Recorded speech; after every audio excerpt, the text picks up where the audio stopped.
Selamat pagi teman-teman semuanya dimanapun berada. Kembali lagi dengan kami dari tim Gudi yang kembali bersama dengan Bapak Gideon.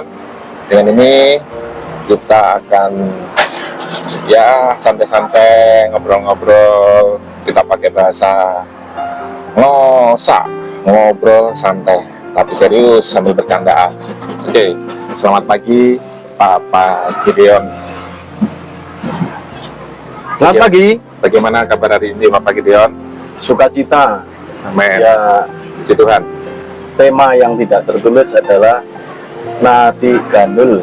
Ya. Ya, sukacita. Oke. Ngobrol dengan nasi gandul. Iya, Jawa santai. Tengah yang Yes. ada di Palangkaraya. Nah, wah, luar biasa. iya, saya Sulit sampaikan untuk menolaknya. Saya Sampai sampaikan ini 2 piring, guys. luar biasa teman-teman ini.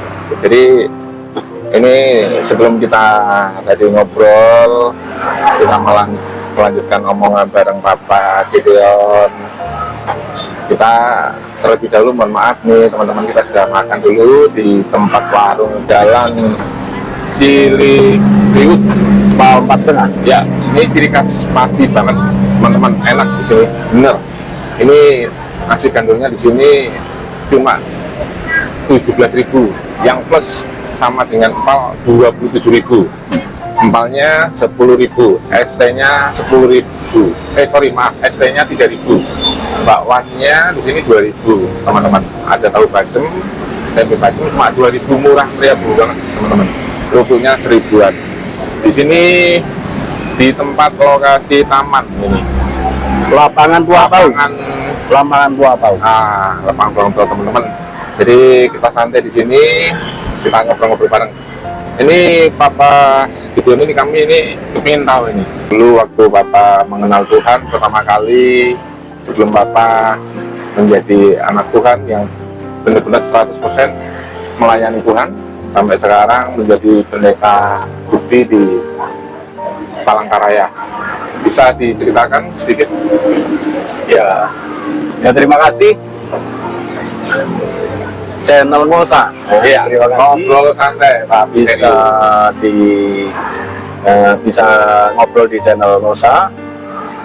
Nah, perlu saya tambahkan dulu sebelum saya bersaksi bagaimana saya menerima Yesus secara pribadi.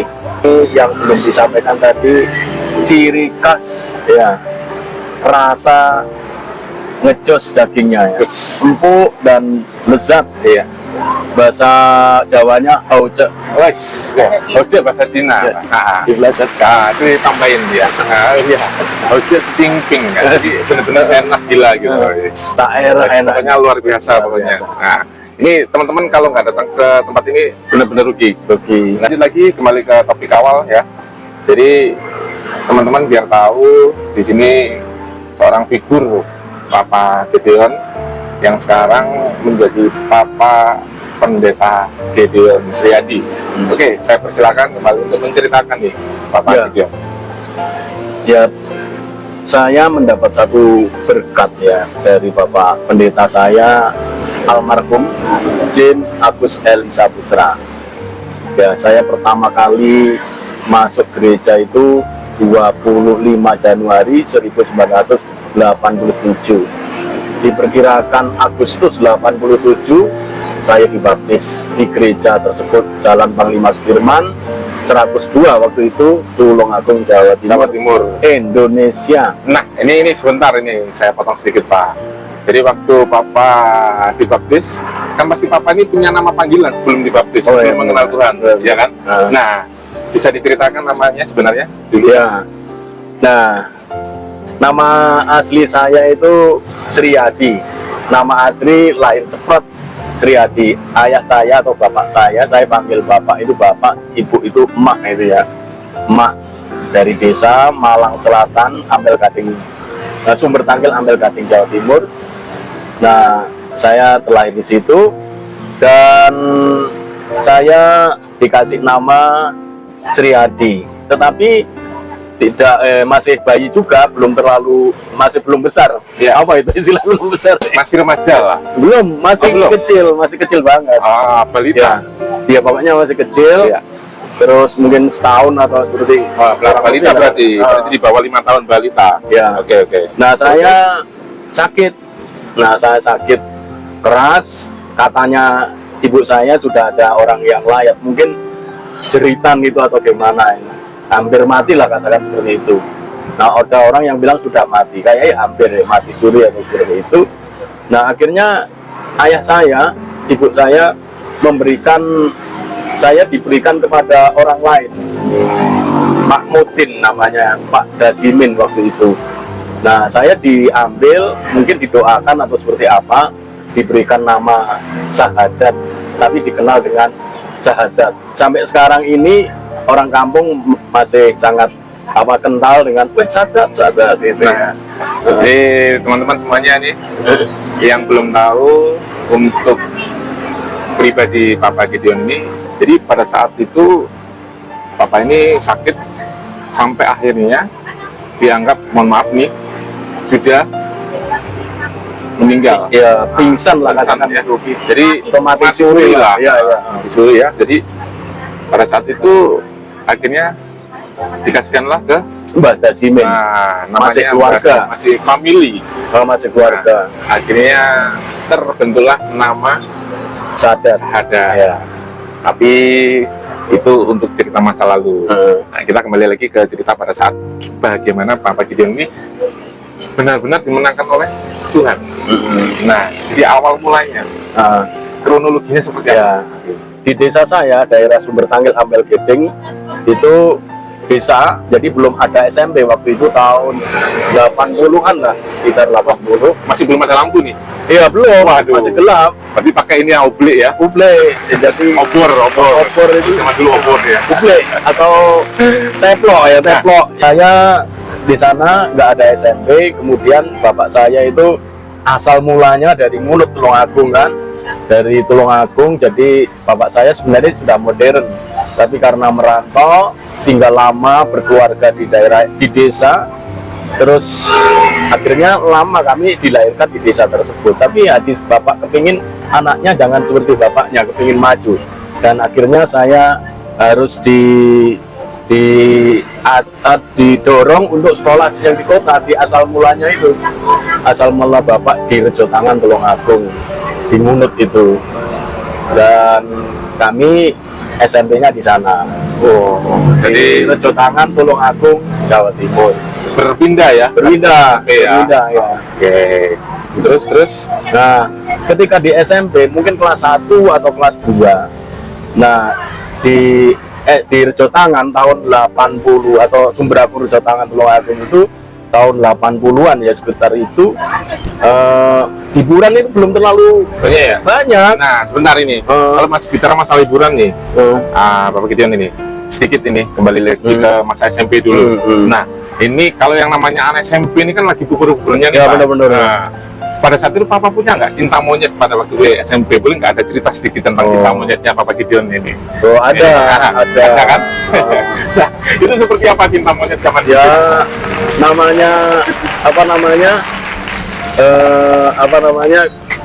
ada cewek cantik ya, Pasti kepingin ya, mata ini yang bahasa Jawanya tanggiang gitu ya.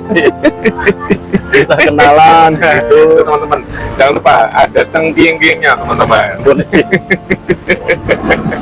Ya, oke, kembali lagi ke awal nih. Ya. Nah, setelah itu gimana? Nah, kemudian waktu SMP, karena hiburan waktu itu sangat terbatas. Nah, ada di tetangga desa Sumberagung, tepatnya di Remang, itu rupanya ada GKJW, gereja kecil, gereja kecil 4 orangan lah paling, di gereja cabang GKJW. Tapi di desa saya nggak ada. Itu di tetangga desa. Ada pemutaran film gitu ya. Pemutaran film itu kalau waktu itu dikenal dengan layar tancap gitu ya, layar tancap. Iya. Nah, itu tahun 80-an. tahun sekitar itu, sekitar 80, 81. Begitu dengar ada layar tancap dimanapun pasti disetengin ya. Berebut itu teman-teman. Walaupun jalan kaki atau naik sepeda ontel. Iya, sepeda ontel. Sepeda ontel ya. nggak ada mobil waktu itu. Yo, ada mobil tapi orang-orang yang Tertentu ya. tentu di kotanya di Tangan, kami di desanya. Nah, waktu itu, ternyata layar tancapnya itu pemutaran versi Injil Lukas tentang kelahiran Yesus sampai penyaliban. Nah, setelah saya mengikuti sampai akhir dan dibagikan Injil Yohanes warna hijau atau biru, warna biru diberikan beberapa itu. Terus kemudian saya pulang, saya masukkan ke almari saja. Terus sekali waktu saya baca gitu ya, kan waktu itu juga literatur itu jarang ya, literatur itu di desa, dan kalau ada bacaan itu ya senang baca. Saya sekolah kan, disekolahkan, tujuannya dari desa ke kota tadi, akhirnya saya baca, dan tanpa aku sadari, setelah 9 tahun berikutnya itu baru nyadar hal tersebut mempengaruhi jiwa saya. Kalau istilah sekarang sebenarnya Roh Kudus bekerja, itu saya bisa mendefinisikan itu setelah sekian lama. Nah, saya ke masjid itu pakai kalung salib, menyukai aksesoris Kristen itu. Terus kemudian Bukan sengaja ya, waktu itu nggak ngerti, sadar ya. nggak sadar. Terus dibuktikan lagi setelah aku besar, figura pekerjaan tangan prakarya itu simbolnya salib. Loh, kenapa ini kok simbol salib? Ini sungguhan. Terus foto kan. Loh, ini kan pekerjaanku ini dulu. Pekerjaan SMP itu setelah 9 tahun kurang lebih. 9 tahun kemudian merantau melalang buana, ini sejak masa kecil. Nah, setelah itu saya menyimpulkan di mana pemutaran film yang aku yang aku tonton di desa tetangga tadi, dan dibagikan Injil Yohanes ya, membawa manfaat yang besar. Nampaknya tidak ada manfaatnya, dan bahkan saya kira orang yang memutar film tidak tahu kalau saya menjadi pendeta atau hamba Tuhan. Tapi Roh Kudus bekerja melewati segala cara, bisa membimbing, akhirnya saya menjadi hamba Tuhan. Nah, singkat cerita ini. Oke, singkat Masih ceritanya. banyak hal lagi. Nanti akan kita sambung lagi. Kita ada beberapa season lagi, teman-teman. Jadi di sini ini awal dari perbincangan kita dengan Bapak Pendeta Gideon Sriadi, di mana pertama kali Bapak Gideon Sriadi ini mengenal Tuhan Yesus. Jadi ini boleh menjadi acuan, boleh menjadi satu tolak ukur buat kita bagaimana yang sifatnya sepele pada saat itu hanya sekedar nonton film, tapi di situ malah membawa berkat bagi Bapak Gideon Sriadi. Oke teman-teman, kita akan jumpa lagi di season berikutnya. Jangan lupa, salam ngosa, ngobrol santai dengan Bapak Gideon. Like, comment, share. Oke, terima kasih teman-teman.